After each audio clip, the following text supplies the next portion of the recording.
All right, and good evening, everybody. We are very happy to be here again to talk about the Economy of Francesco, un glossario per riparare il linguaggio dell'economia, a glossary to repair the language of economics.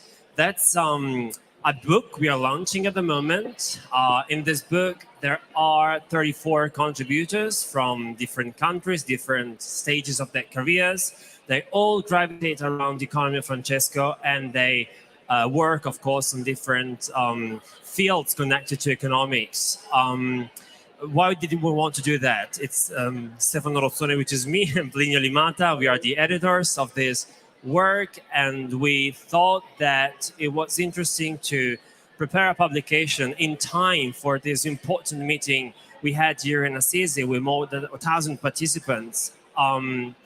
This book includes some of the results of the discussions that have been going on for the past 2 and 3 years when we first started meeting.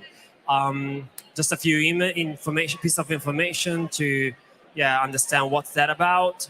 As I said, 34 contributors for 33 chapters. Each chapter corresponds to a possible definition to a concept. Which concepts are they? They are all concepts which came out in the conversation we had, the economy of Francesco.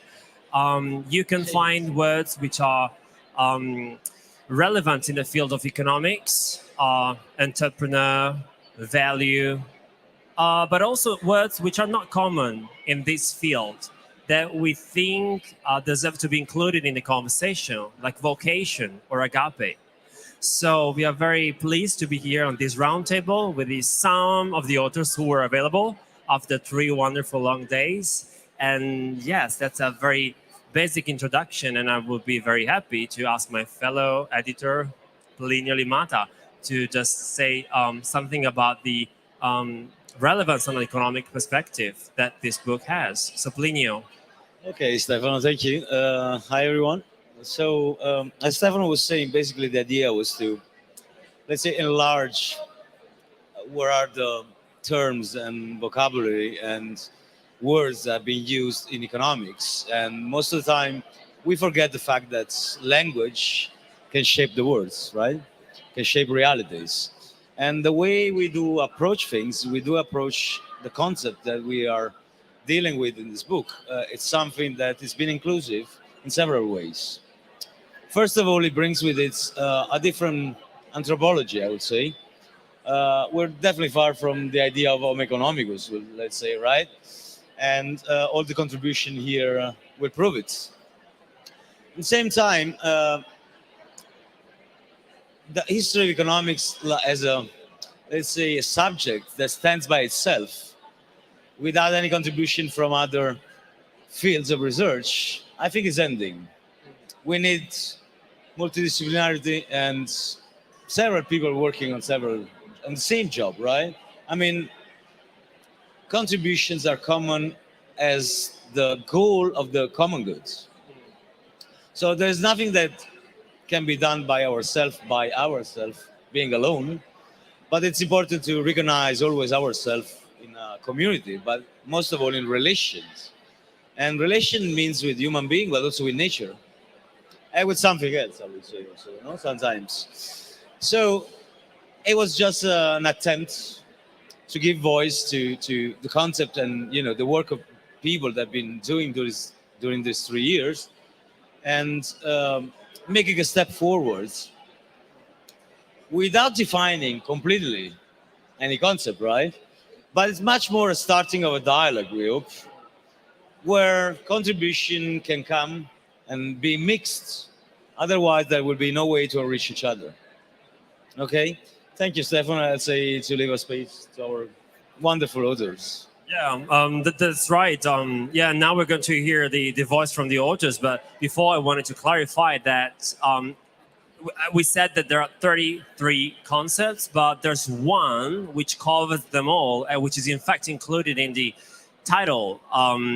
A glossary to repair the language of economics. For those who are fond or interested in Franciscanism, they know the relevance of this verb for the life of Saint Francis or Franciscanism in general.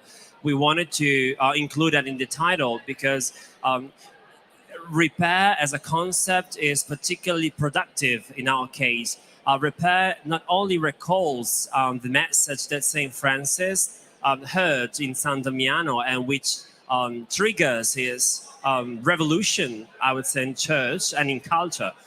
But today, this verb, which is so ecological, repair, you also repair objects to avoid waste. So, and we need to repair something in the system, the economic system.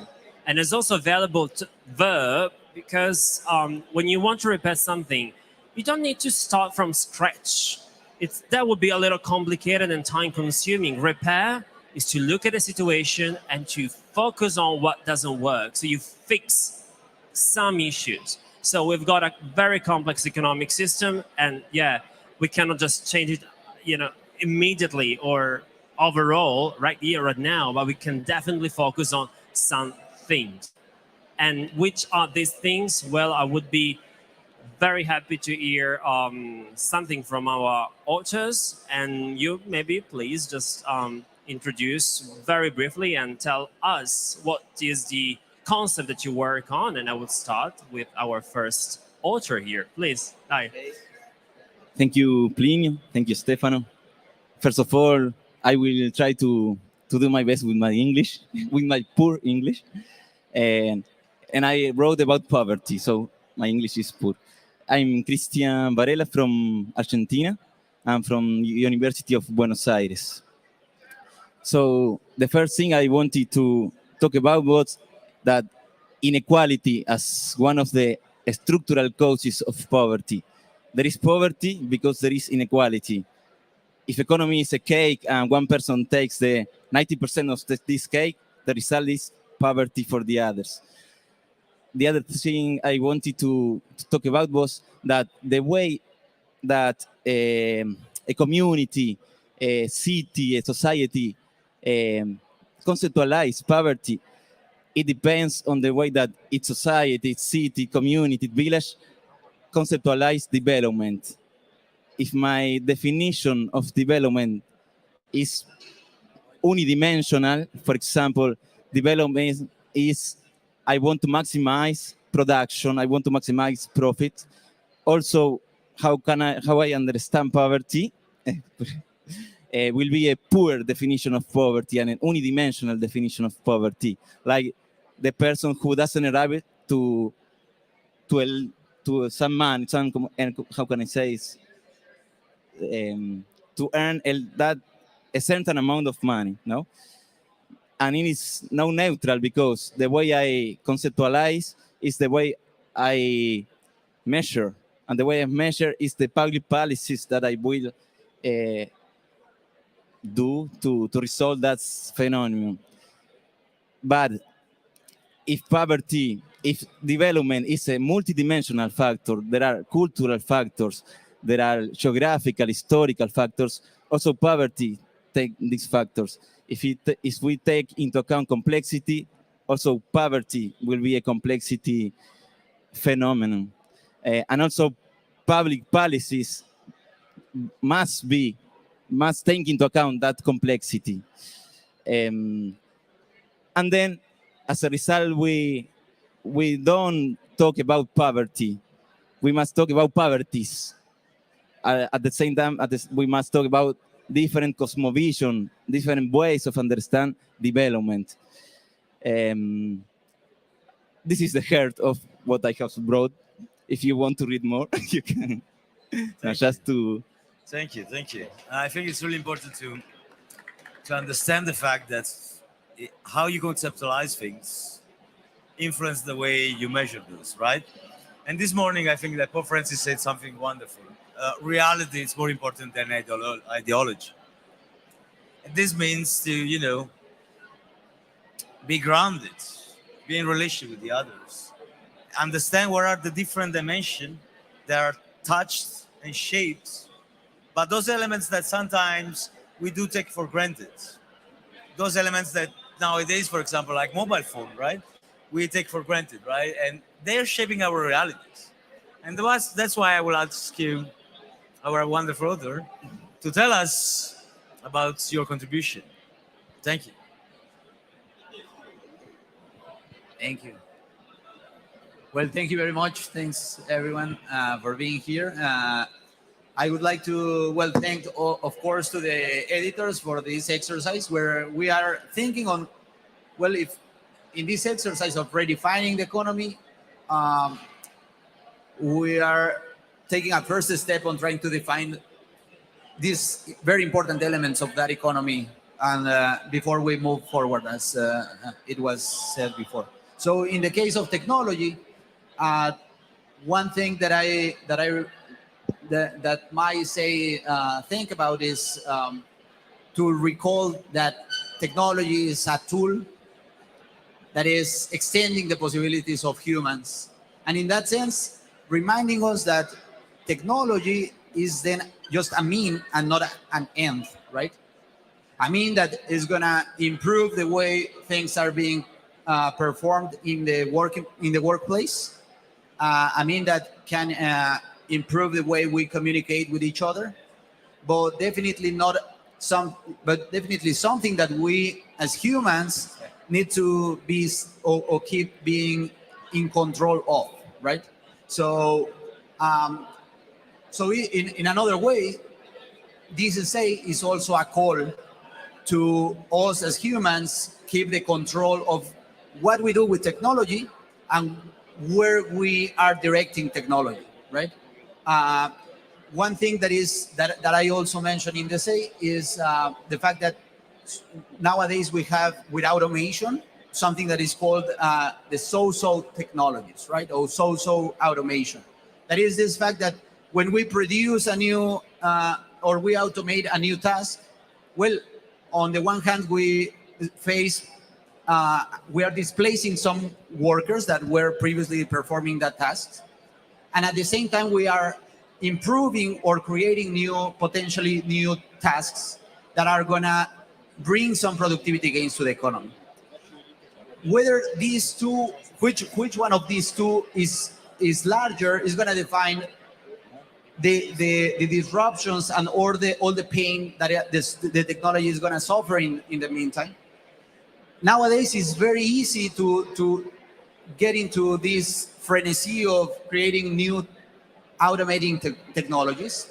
And therefore, the result of that exercise is that we end up with low productivity gains, but creating a lot of harm to the economy, right? Which means harm to workers, specific workers in a specific occupations. So this is also a call to remind us that we need to bring technology to the big challenges of the humanity. That is to improve the climate, no? Some of those challenges that have been addressed during these 3 days, and that definitely technology can bring solutions to those topics, right? So I would stop that.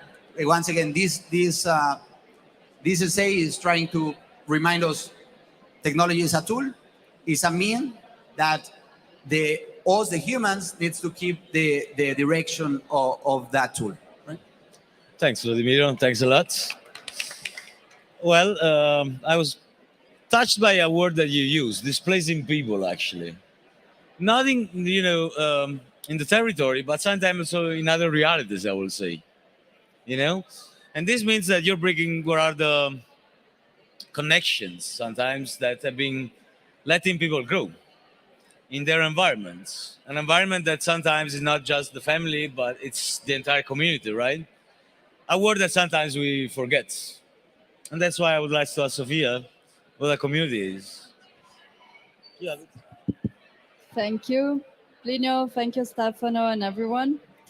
My name is Sofia. I'm an architect, and I have been studying and working with communities for about 10 years. And something that I bring in this chapter was something very new also to me, which is that a community should start actually from each person being aligned to its own purpose. because often we see communities collapsing. Also, when we do a lot of community work, it happens often that after some time, this structure that was firstly envisioned is not sustained. And what I bring in my chapter is this idea of merging community building with spirituality, in the sense of each person being moved by the energy of its own heart, not only the mind of what we think is right, but really understanding what is our purpose, what we have to bring to the community, and how we can do this in humbleness as well. So I quote the work of Stefano Mancuso, who talks about the intelligence of plants. And he says how neurons are overrated because there is, like, we are part of nature, so there is this infinite wisdom that we cannot even grasp within us. And of course, we are shaped in societies that often tell us what we should do, what we shouldn't do, and this affects us and somehow diverges our own path. So what I bring in this chapter is this vision that just like nature knows exactly what to do, nature works, each element has its own autonomy, but also works well in integrity. And if a plant forgets its own purpose and only thinks about the collective, of course, this is also not going to work.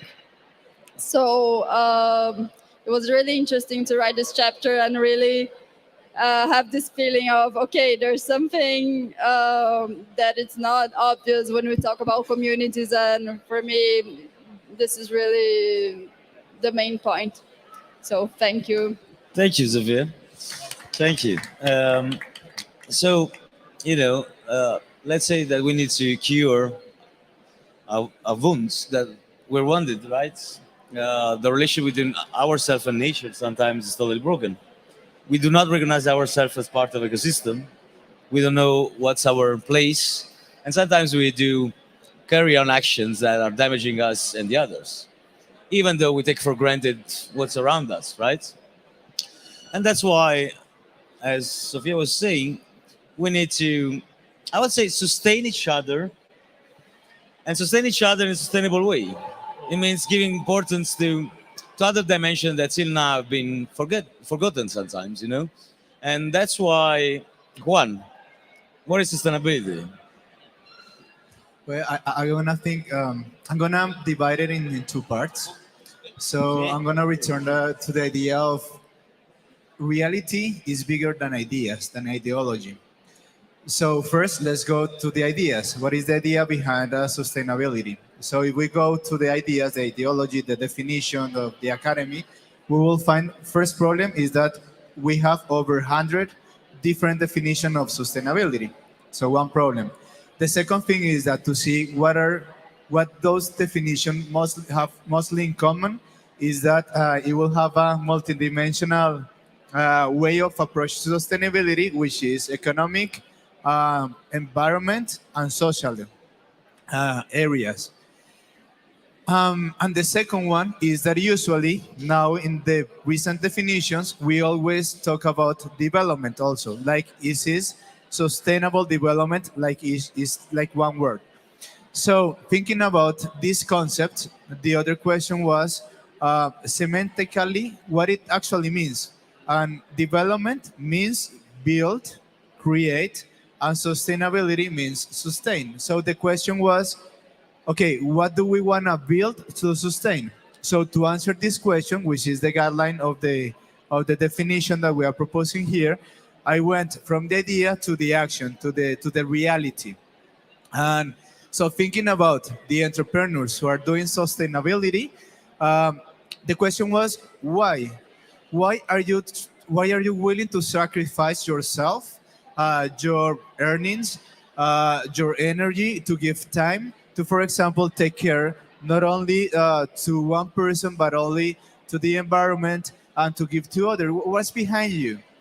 And the good thing that I found in most of the cases is that the word that can summarize it is fraternity, is love. So the relation between the company, for example, the economy, the financial, it is not by itself. But if your relation is selfishness, then you will just try to get everything for you. But if your relation with the goods is fraternity, is to give to others, then you will be able to reduce your own way against to give the others, to help the others. The same will happen with the environment. St. Francis tells us when he says, "My brother, I don't know, wolf," is because he actually recognized them as something important, someone important. So he creates a relation, a valuable relation with them. So if we do have the relation, we stop coming from extraction and using to caring, to giving. And will happen the same with the person. The Pope today was saying, are you giving money to the poor? And when the answer for him was yes, he said, okay, but how you do it? Do you look at the eyes? Do you touch the person? Are you giving yourself? And I think that's important because if we create fraternity to the other, if we're able to go beyond just giving, but giving ourselves by recognizing the other, then we do care, we do love, and the sustainability will come just natural. That's why these entrepreneurs, these companies, they do believe it, they do sustainability because it's inside them. Is because they just love too much that they cannot think another way. It's impossible to work in different ways, to act differently. So that's the proposal of this definition. Thank you, Juan. Thank you. Thanks a lot. Well, so we are at the last round, I would say, and basically, sustainability, as you said, means starts from sustain, right, and ends with love.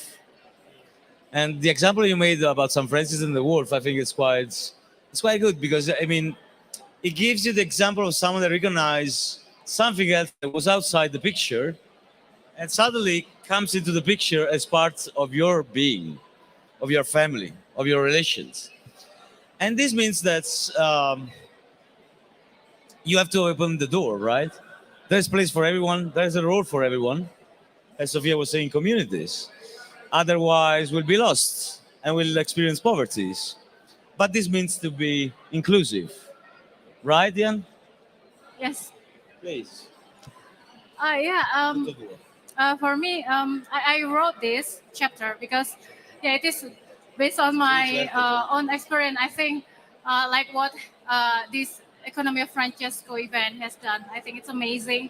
Trying to include all people. So I just want to, what is it like, voice my concern that when you say, when you teach the so-called equality in classroom. So it's not just like, these fancy lectures, but you can also walk the talk.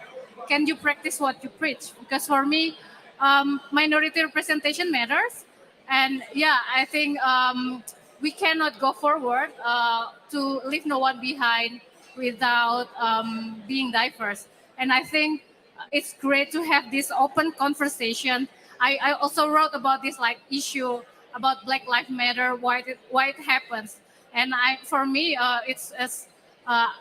mean it's quite surprising because Black Lives Matters happen in 21st century. Yeah, so I do hope in the future there will be, I mean, the minority, or I will say like non-Western population will be able to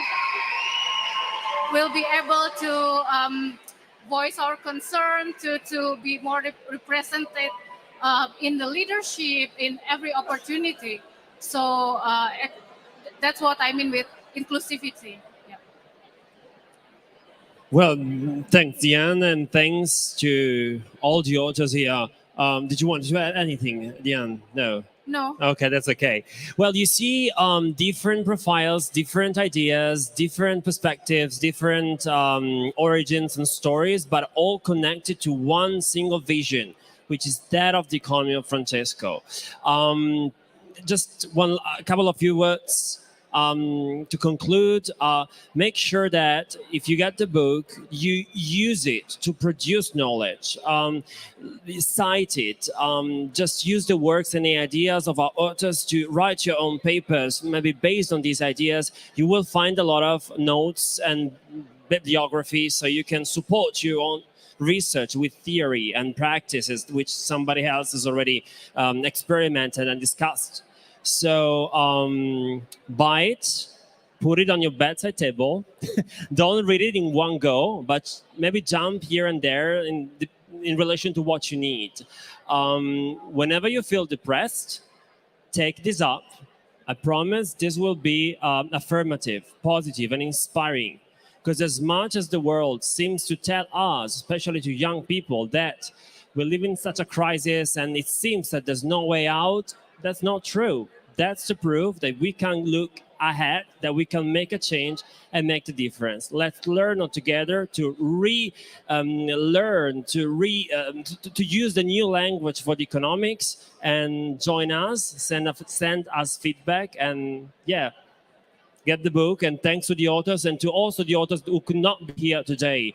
We are 34, but actually we are part of a wider family. I've got several other wonderful scholars in front of me who we hope maybe that we could do a volume 2 of this glossary, and to put in, of course, many other people that are wonderful, again, scholars. And thank you, I would say, very much. And a big round of applause to all the people who contributed to that. Maria Gaglione was also very supportive in this, and Città Nuova, thanks for publishing it. And all the peer reviewers, this is peer reviewed. A lot of professors supported us. So let's go on with Economy of Francesco. Thank you very much.